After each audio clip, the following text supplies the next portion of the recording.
one of the most painful situations that you can actually be in is to be the person who sets boundaries and for their mental health and peace needs to actually step away from a certain connection. And while that part can be very, very painful, what also becomes very painful if that person you have set that boundary with and stepped away from has actually passed away.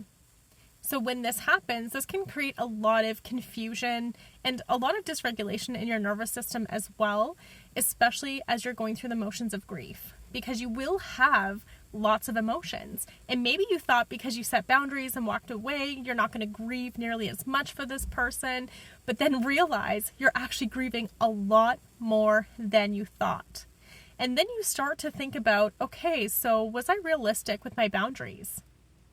Was this something that I needed to set? You might start to question yourself because you've lost this person, repair wasn't possible, and now you're stuck in this situation of, was it really worth it?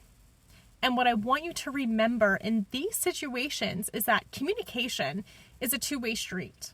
Connections are a two-way street. And if you said to someone, hey, this is my boundary, I do need you to respect this for my well-being, for my peace, for my whatever it is, for your sanity, and they continue choosing to not respect your boundary, and then you state it again, they still don't respect it, and then you say, okay, I need to step away because you're not respecting my boundaries. And if you choose to respect them in the future and you want to talk about this, reach out. If you've done those things and they still decided to not respect your boundaries, then they have made a choice, a very specific choice to not respect your boundaries and to choose losing you over being a little bit more self-aware and conscious of their actions. Now, they don't need to be a bad, evil, toxic person. I mean, sure, they could be, but we don't need to go into that story. It can just be as very simple as, these are my boundaries, and right now they can't respect them, so I'm taking some time away. And it is a choice on both ends, right? And yes, you do want to set boundaries because I'm sure you know why they're very important. They teach people how to love you. They also are your specific needs in order for your own mental peace and your own well-being. They're not about the other person. They're about you. They're not about the other person.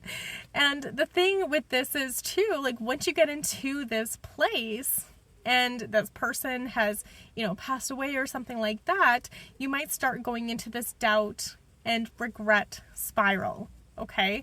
And this is why I'm talking about this, so that you can remember that it is a two-way street. They had the capability as an adult to come to you and to talk to you about the situation. You made it very clear on what it was that you needed. They were not able to meet you there. Maybe you have different sight than what they have, and that's okay. Because if it is vastly different, if you had not set those boundaries, if you had not did what was right for you, chances are you'd be depleted, you'd be sick, you'd be resentful and angry, and that is not what anybody wants, regardless. The other person could be a great person, but maybe you have very different values and beliefs, and maybe the level of respect is not exactly what either of you need, and neither have to be bad, but sometimes you have to build a connection back again in a way that honors both sides. So if that person never came back to you after all of that, then you have to remind yourself of that. They chose not to repair.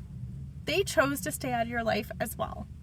They chose that they did not want to respect your boundaries. And I understand the pain with this.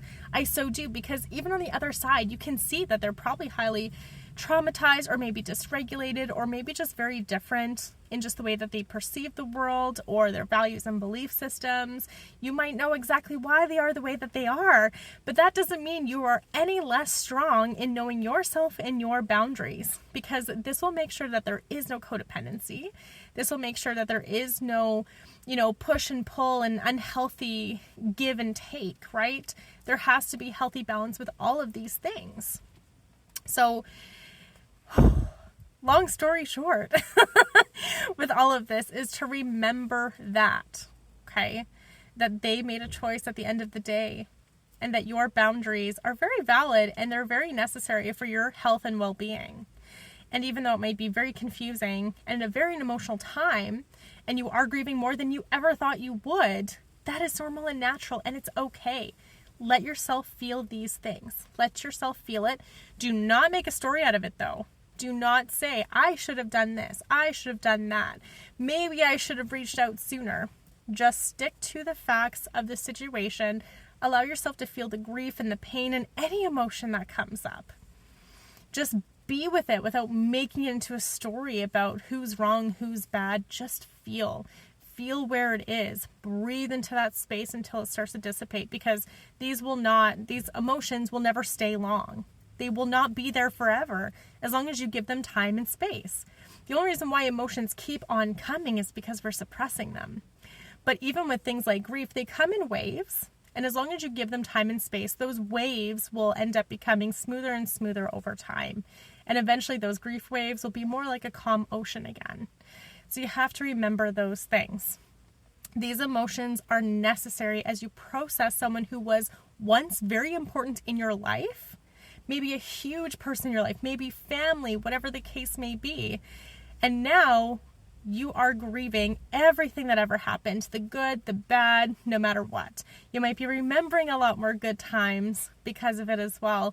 And all of it is valid. So feel, understand, but do not assign guilt and blame and regret. Just allow yourself to feel the emotions without saying, I should have done this. I should have done that. I could have, had a better relationship if I had done this, right? If there's something for you to learn, then sure. But if you've just stated healthy boundaries and their response was to not be around, then that's also on them. It's a two-way street. So remember, it's natural to grieve and feel pain over someone who was really important to you. Even if you hadn't seen them for years when you found out that they had passed, it doesn't matter. Your grief is valid, your feelings are valid, all your emotions are valid. And ensure you know the difference between self-deprecation and the reality. If you have any questions or comments, please put them in the comment box below. But I love you all. And I hope you're having a wonderful Christmas and wonderful holiday, however you celebrate today. And I know some people don't have close family or friends, so I hope that you're spending this holiday season the way that is best for you.